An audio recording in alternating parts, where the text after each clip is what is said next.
పెట్టి 15 సంవత్సరాలు పూర్తయింది. పార్టీ 15 ఏళ్ళు ఎలా నడిచిందనుకోండి? 15 ఏళ్ళు చాలా సురక్షితంగా, సుభక్షితంగా ప్రజల మన్ననలు పొందుతూ చాలా హ్యాపీగా నడిచిన పరిస్థితి. అయితే ఈరోజు ఈ గవర్నమెంట్ వచ్చిన తర్వాత, తెలుగుదేశం గవర్నమెంట్ వచ్చిన తర్వాత పరిస్థితి ఏంటంటే పేదలు, ఎస్సీ, ఎస్టీ, బీసీ మైనారిటీలు, విద్యార్థులు వీళ్ళందరినీ కూడా చాలా ఇబ్బంది పడే పరిస్థితి వచ్చేసింది.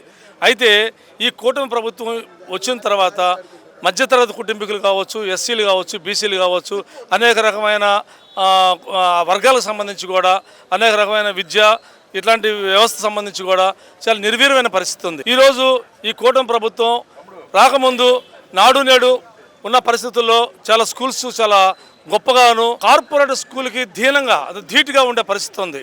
ఈరోజు అలాంటి పరిస్థితి లేదు. వాళ్ళు ఏదో చెప్తారు తప్ప ఎక్కడ మేము కూటమి అది చేసాం ఇది చేసామని ఎక్కడా కూడా చేసిన పరిస్థితి అయితే కనిపించట్లేదు. ఈరోజు ఈ వైఎస్ఆర్ కాంగ్రెస్ పార్టీలో 5 ఏళ్ళు పూర్తి చేసుకున్న క్రమంలో 5 ఏళ్లలో విద్యార్థులు, వైద్యము ఇలాంటి పరిస్థితి అందరికి కూడా చాలా విద్యకు సంబంధించి చాలా ఇంకా ఎక్కువగా ప్రాధాన్యత ఇచ్చారు. దాంట్లో నాడు నేడు స్కూల్స్లో చాలా ఇంకా అన్యోన్యంగా ఉన్న పరిస్థితి. ఈరోజు కూటమి ప్రభుత్వంలో అది లేదు. ఎందుకంటే ఆనాడు కార్పొరేట్ స్కూల్స్కి ధీటుగా ఉండే స్కూల్స్ కూడా ఈరోజు నిర్వీర్యమైన పరిస్థితి. స్కూల్లో పిల్లలు లేరు. స్కూల్లో ఈ వచ్చే అమ్మఒడి కార్యక్రమం పూర్తిగా నిర్వీర్యం చేశారు. ఈరోజు నీకు 15 అని చెప్పడం తప్ప ఎక్కడ ఇచ్చిన పరిస్థితి కనిపించట్లేదు. అంటే దాదాపుగా మధ్యతరగతి కుటుంబీకుల్ని, ఎస్సీ, ఎస్టీ, బీసీ మైనారిటీలో ఉన్న మధ్యతరగతి కుటుంబీకుల్ని నిర్వీర్యం చేసి వాళ్ళ ఆశల్లో నిరాశ చేసి వాళ్ళని ఆడుకునే పరిస్థితి ఉంది ఈరోజు. నారా లోకేష్ గారు అసెంబ్లీలో ఒక స్కూల్ బ్యాగ్ తీసుకొచ్చి నేను స్కూల్ పిల్లల కోసం ఇంత నాణ్యమైన బ్యాగ్ ఇస్తానని చెప్తున్నాడుగా. చూపించడానికి మాత్రమే నాణ్యమైన బ్యాగులు.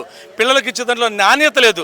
అసలు ముందు వాళ్ళకు ముందు విద్య నువ్వు ఇచ్చే బ్యాగుల తర్వాత మేము ఇచ్చిన బ్యాగులు అంటే జగన్మోహన్ రెడ్డి ఇచ్చిన బ్యాగులు కావచ్చు, స్కూల్ యూనిఫామ్స్ కావచ్చు, స్కూల్స్ కావచ్చు, బెల్ట్లు కావచ్చు, షూస్ కావచ్చు, ఏ అయినా గాను అవి చక్కగానే ఇంకా 2-3 సంవత్సరాలు బాగానే ఉంటాయి కూడా. అయితే నువ్వేదో బ్యాగ్ తీసుకొచ్చి నాణ్యమైనది అని చెప్పేసి బయట చూపించేది ఒకటి, ఇక్కడ ఇచ్చేది నాణ్యత లేని యూనిఫామ్ కావచ్చు, బూట్లు కావచ్చు, బుక్స్ కావచ్చు, బ్యాగులు కావచ్చు, ఏది కూడా నాణ్యత లేదు. ఇంతవరకు ఎవరికి ఇవ్వని పరిస్థితి. చూసుకోండి, ఈరోజు మీరు కావాలంటే ప్రతి స్కూల్ తిరగండి, ఎక్కడైనా ఏ విద్యార్థినైనా అడిగి చూడండి.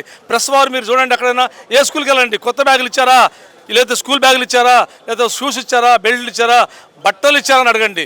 ఎవరైనా ఇచ్చారు అంటే నిజంగానే మేము ఒప్పుకుంటాం. దానికి మీరు